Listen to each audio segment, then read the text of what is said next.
सो दोस्तों, एक और नया दिन और मैं बलजीत परमार हाजिर हूँ एक नई कहानी, एक नया किस्सा लेकर।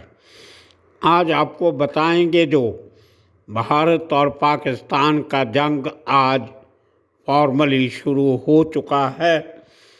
एक दूसरे के जहाज़ एक दूसरे के देश में भी उड़ाने भरने लगे हैं, तो हालात काफ़ी आगे बढ़ चुके हैं। बहुत दोनों मुल्कों के लिए सीरियस मामला है, लेकिन भारत के लिए अच्छी बात ये है कि हमारे पास पर्याप्त हथियार हैं, समय है, सेना है और पॉलिटिकल विल है।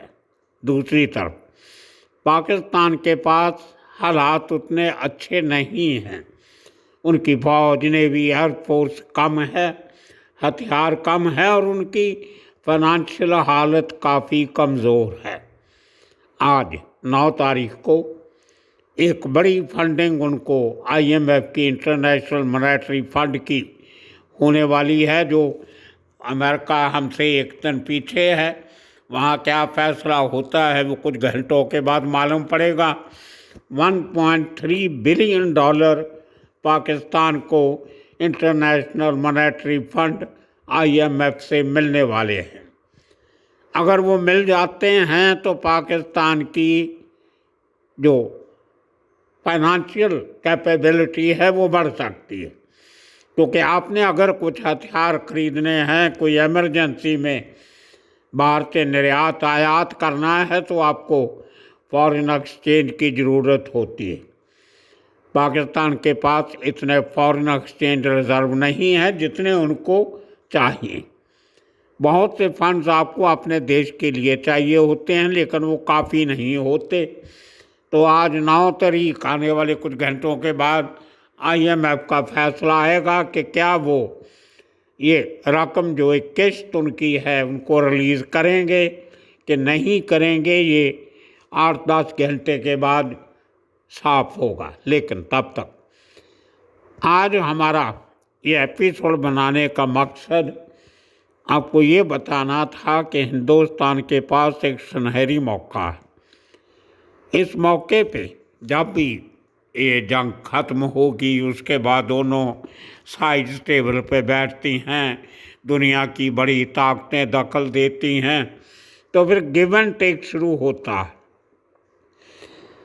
हमारे मुताबिक हम ये मानते हैं कि जब गिव एंड टेक शुरू होगा, लेना देना शुरू होगा, तब भारत को एक शर्त रखनी चाहिए कि जितने हमारे आतंकी पाकिस्तान में बैठे हैं वो मुंबई आतंकी हमलों में शामिल हों, या और जगहों पे पंजाब में जो एक्टिविटीज़ हो रही हैं उनमें शामिल हों, या और भी कहीं भी देश में वारदात करके जो पाकिस्तान में बैठे हैं, नाम बदल के और IS की संरक्षण में बैठे हैं, उनको वापस लाने की शर्त रखी जानी चाहिए। और अब एक सुनहरी मौका है जब भारत ये काम कर सकता है। We are on a position of strength. हम एक ताकत की पोजीशन पे हैं और पाकिस्तान को मजबूर कर सकते हैं कि ये सब लोग, जिनकी गिनती 70 के करीब है, छोटे बड़े मिला के, जिनमें दाऊद इब्राहिम, हरविंदर सिंह रिंदा, टाइगर मेमन, उसके फैमिली के कुछ मेंबर, भाई दाऊद के भाई और उनके मेंबर, और भी बहुत सारे हैं जो पाकिस्तान में बैठे हैं। उन सब को अगर भारत ये शर्त रख दे कि आपको ये सब आतंकी हमें हमारे देश में वापस चाहिए, फिर हम आपसे आगे की बात करेंगे, तो लगता है कि पाकिस्तान को ये शर्त मांगनी पड़ेगी। दूसरी बात, हमारी एजेंसीज इतनी सक्षम हैं, उनके पास पूरी खबर है कौन आतंकी पाकिस्तान में किस जगह पे है। अगर पाकिस्तान कहे कि ये आतंकी जो भी नाम इंडिया उसको देता है वो हमारे देश में नहीं है, तो हमारे पास कुछ ऐसे सबूत होते हैं हमारी एजेंसीज के पास जो पाकिस्तान को बताए जा सकते हैं कि हमारे पास ये खबर है कि ये आदमी है, तो मुझे लगता है कि अगर ये 70 के करीब की गिनती है, जिनमें से कुछ लोग मर गए पिछले दिनों में या मार दिए गए पाकिस्तान में, अभी भी 58 के करीब लोग जो हैं वो पाकिस्तान में बैठे हैं, जिनको हिंदुस्तान को ज़रूरत है, जिनकी वो मांगने की शर्त रखी जा सकती, क्योंकि भारत ने जो पहला एक्शन लिया था पाकिस्तान ऑक्यूपाइड कश्मीर एरिया में, जो पहले दिन 9 टारगेट किए थे वो आतंकी टारगेट थे।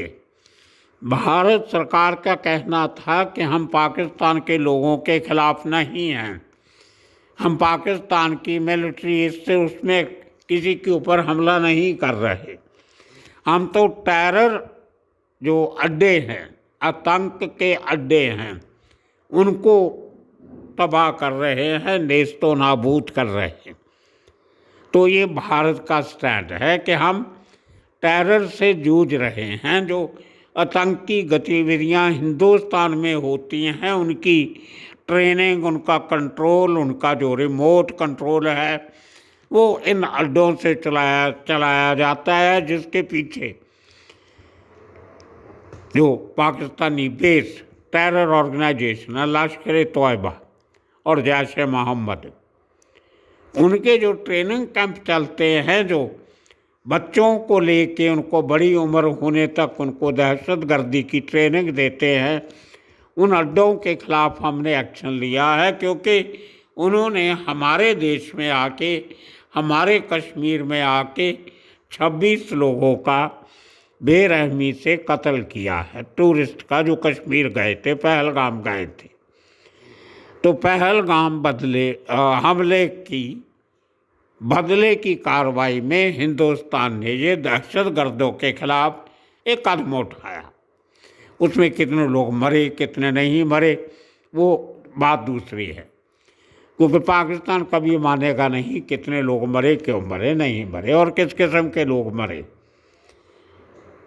तो अब लड़ाई जो शुरू हुई है वो दहशतगर्दी को लेके हुई है, और इस मौके पे हिंदुस्तान का बहुत बड़ा हक बनता है कि वो पाकिस्तान को कहे 2, 4, 8, 10 दिन के बाद, जब भी टेबल पे बैठ के बातें होगी, तो ये दहशतगर्द हमें जो हमारे देश में ऑलरेडी वांटेड हैं, उनको हमें दिया जाए, सौंपा जाए।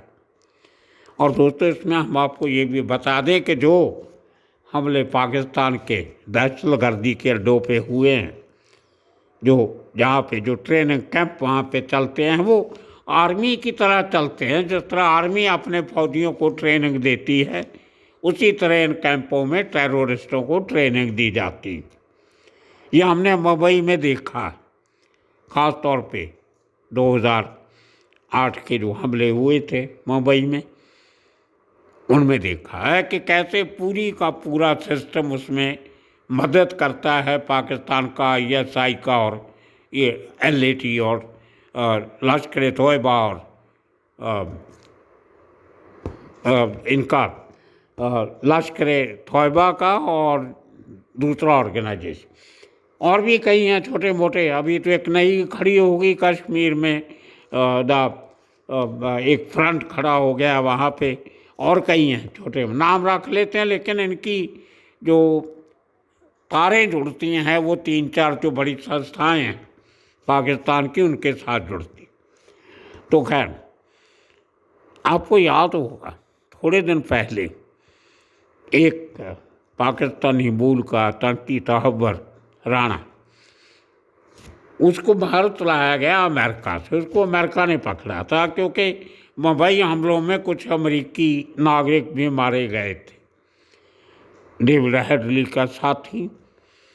और उस आदमी ने बहुत लंबा समय पाकिस्तान की इंटेलिजेंस एजेंसी के साथ और ये लश्कर के साथ और इनके साथ काम किया है, जैश-ए-मोहम्मद के साथ। वो आजकल भारत के कब्ज़े में, अमेरिका ने उससे जो निकालना था, पूछना था, सब कर लिया। उसकी रिपोर्ट भी शायद उन्होंने हमारी एजेंसीज के साथ साझी की थी, लेकिन फिर भी भारत उससे जानना चाहता था कि उसका नेटवर्क क्या था। ये बहुत अहम बात है जो मैं करने जा रहा हूँ। अब पिछले कुछ हफ्तों से अमेरिका से आने के बाद, यूएसए से सुपुर्द किए जाने के बाद तहव्वुर राना NIA की कस्टडी में है।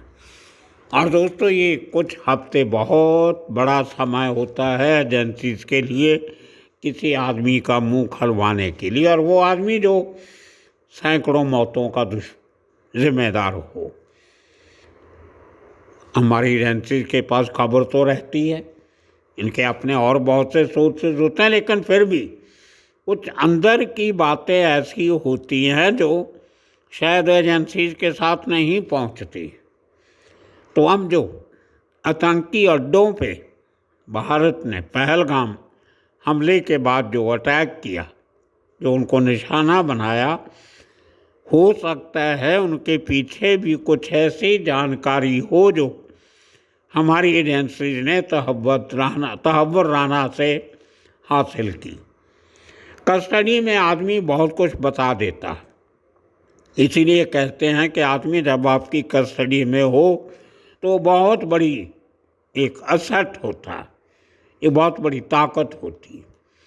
अगर किसी को मार ही दिया तो मरने के बाद आपको क्या बताएगा। इसलिए कहते हैं कि जिंदा आतंकी अगर पकड़ा जाए तो गनीमत होती है, बहुत कुछ उससे मालूम किया जा सकता है। मुझे लगता है कहीं ना कहीं जो जानकारी हमारी एजेंसी के पास थी उसको और पुख्ता किया होगा तहव्वुर राना की इंटेरोगेशन के बाद, और उसके बाद भारत ने अपनी कुछ स्ट्रेटजी बनाई होगी। लेकिन उसी समय हो जाता है पहलगाम का अटैक, और जो जानकारी हमारी एजेंसी के पास थी उसके साथ उन्होंने जब मलाई होगी, वो सारी जानकारी कोरिलेट की होगी, उसका चर्चा किया होगा जो तहव्वुर राना ने दी, तो इनको लगा होगा कि ये बात तो सही है। जो बातें ये आदमी टेरर नेटवर्क जो पाकिस्तान के अंदर से ऑपरेट कर रहा है, जिसको वो लोग आज़ाद कश्मीर कहते हैं, हम उसको ऑक्यूपाइड कश्मीर कहते हैं, वहाँ की अंदर की जानकारी जो राना ने दी होगी वो मुझे लगता है हमारी एजेंसीज के इरादे को और पक्का किया होगा और उनके इंफॉर्मेशन को और पुख्ता किया होगा। तो कहीं ना कहीं तहव्वुर राना का कोई ना कोई कंट्रीब्यूशन इस पूरे केस में है, क्योंकि वो बहुत दूर तक, अंदर तक ISI और पाकिस्तान की एजेंसियों के साथ मिला हुआ था। जो आदमी, जो शख्स 2008 में जिंदा पकड़ा गया था, कसाब, वो अनपढ़ किस्म का गवार गांव का लड़का था, छोटी उम्र का, उसको कुछ ज़्यादा पता नहीं था, लेकिन फिर भी जो जानकारियाँ उसने दी थी वो हमारी एजेंसीज के बहुत काम आई थी। एक छोटी उम्र का लड़का, गांव का गरीब कसाई फैमिली को बिलोंग करने वाला, जिसके घर में 2 समय का खाना नहीं बनता था, उसको उसके ज़रिए भी काफ़ी जानकारियां मिल सकती हैं। तो उसके सामने अगर तहव्वुर राना जैसा हाई प्रोफाइल कोऑर्डिनेटर एजेंसीज का पाकिस्तान की हाथ में लगता है तो ये बड़ी बात है। खैर, अच्छी बात है। लेकिन अब जब जंग शुरू हो ही गई है, इसका अंत भी एक न एक दिन होना है, और जब लड़ाई ख़त्म होती है तो कई समझौते भी होते हैं, क्योंकि बीच में बड़े देश या UNO या अमेरिका, रशिया, चाइना, इस किस्म के देशों का, इंग्लैंड का, फ्रांस का ये दखल रहता है। आपको मालूम है, बहुत सी लड़ाइयाँ देखी हमने, पहले भी लड़ाइयों में जो समझौते हुए हैं वो भी देखे हैं। शिमला समझौता हुआ, ताशकंद समझौता हुआ, ये हुआ, वो हुआ। और ये खाली हिंदुस्तान में नहीं, दुनिया भर में चलता। खैर, अब जब ये बातें ख़त्म होंगी तब तक इंडिया का पलड़ा बहुत भारी होगा, ये भी हमें मालूम है। पाकिस्तान 4-5 दिन के ज़्यादा फुल फ्लैज लड़ाई लड़ नहीं सकता, उसके बाद समझौता तो होगा ही होगा। और हर समझौते की शर्तें होती हैं। उन शर्तों में अगर भारत सरकार पाकिस्तान में छुप कर बैठे, नाम बदल के वहाँ पे आराम से रह रहे हैं, शानो शौकत से, बड़े बड़े घर बनाए हुए हैं, हर किस्म की फैसिलिटी है, उनकी शर्त रख देती है भारत सरकार कि ये हमें चाहिए, तो मुझे लगता है इस बार पाकिस्तान को झुकना पड़ेगा, वो बात माननी पड़ेगी। उनमें से कितने आते हैं कितने नहीं आते वो बात की बात है। और मुझे ये भी लगता है कि भारत सरकार ये डिमांड रखेगी ज़रूर, क्योंकि जब आप एक पोजीशन ऑफ स्ट्रेंथ में होते हैं तो आप दूसरी पार्टी से दबाव डाल के, डरा धमका के अपनी बातें मनवा सकते हैं, जो जायज़ हैं। आप आज से नहीं, 20 साल से ये मांग करते आ रहे हैं। पंजाब में टेररिस्ट के समय में कितने लोग भाग के पाकिस्तान चले गए, अभी रिसेंट ईयर में भी गए हैं, और वो सब पाकिस्तान में बैठे हैं, खुले घूम रहे हैं, सबको पता है। अब मौका है उन सबको वापस लाने का। देखना होगा कि हमारे एफर्ट्स जो हैं वो कहाँ तक कामयाब होते हैं, कहाँ तक नहीं। लेकिन अभी ये थोड़ा सा प्रीमैच्योर होगा इन बातों पे बहुत बड़ी आशा रखनी, क्योंकि जंग तो अभी शुरू हुई है, 2-4 दिन चलेगी, ज़्यादा लंबी नहीं चलेगी, ये मुझे मालूम है, 1 हफ्ता ज़्यादा से ज़्यादा। और उसके बाद जब बातें होगी तो बहुत कुछ निकल के सामने आएगा। आशा करते हैं कि हमने 2-4 दिन पहले स्टोरी बनाई थी कि दाऊद इब्राहिम पाकिस्तान में नहीं है। पाकिस्तान की IHC भी बहुत शातिर हैं, दाऊद तो उनसे भी 2 कदम आगे, उसको पता था हालात ख़राब हैं। लेकिन जो हमने इन्फॉर्मेशन आपसे शेयर की थी वो कई सालों से वहाँ नहीं है। जब से पाकिस्तान में इंस्टेबिलिटी हुई तो वो कहीं और सेफ जगह पे चला गया। लेकिन बाकी लोग तो हैं कराची में, और अगर हमारी खबर गलत भी हो, हमारी इन्फॉर्मेशन गलत हो, पाकिस्तान में है, तो भारत को ज़रूर लाना चाहिए। उसकी डिमांड तो होगी। और आशा करते हैं जो सब लोग आएंगे। और इसके साथ साथ आखिर में आपको बता दें कि हमने अपने चैनल को थोड़ा और इम्प्रूव करने के लिए, इसको थोड़ा, इसका प्रोडक्शन लेवल और इसकी रीच रेंज और बढ़ाने के लिए एक छोटा सा स्टूडियो इस्टेब्लिश करने का फैसला किया है। उसके लिए थोड़े पैसे की ज़रूरत भी पड़ेगी, तो हमने एक ऐप जो होता है अपना UPI ऐप, उसका नंबर कोड वगैरह लिया है। वो इस चैनल के साथ आपने देख लिया होगा। आपके हिम्मत के मुताबिक मुझे बहुत लोग दोस्त फ़ोन करते थे कि आप अपना नंबर दीजिए, अकाउंट नंबर दीजिए, आपको पैसा देना चाहते हैं। लेकिन मैंने आजकल जो आपको मालूम है बहुत फ्रॉड बहुत होते हैं, तो मैंने अकाउंट नंबर दिया नहीं किसी को। फिर बहुत सोच विचार के बाद हमने ये UPI कोड लिया है। वो इस चैनल के शुरुआत में आपने देख लिया होगा, और एक ख़त्म होने के बाद भी एक बार उस स्क्रीन पे आएगा। वो आप देख के जो आपकी इच्छा हो तो इस चैनल की मदद करने की कोशिश करना, ताकि इस चैनल को इसी तरह और अच्छी तरह और बेहतर बना के आपके सामने रखा जाए। हमारी कोशिश होती है कि बात सही और पुख्ता हो। रोज़ डालने का सिर्फ इसलिए कि एक एपिसोड डालना है रोज़ का रोज़, उसका कोई मतलब नहीं होता। थोड़ा स्टाफ बढ़ाएंगे, अपना जो इंफ्रास्ट्रक्चर है उसको अच्छा करेंगे, आपको भी थोड़ा अच्छा लगेगा। आज के दिन के लिए इतना काफ़ी। आने वाले दिनों में इसी तरह के किस्से कहानियाँ लेके फिर हाजिर होंगे। तब तक के लिए आप सबका बहुत बहुत शुक्रिया, धन्यवाद।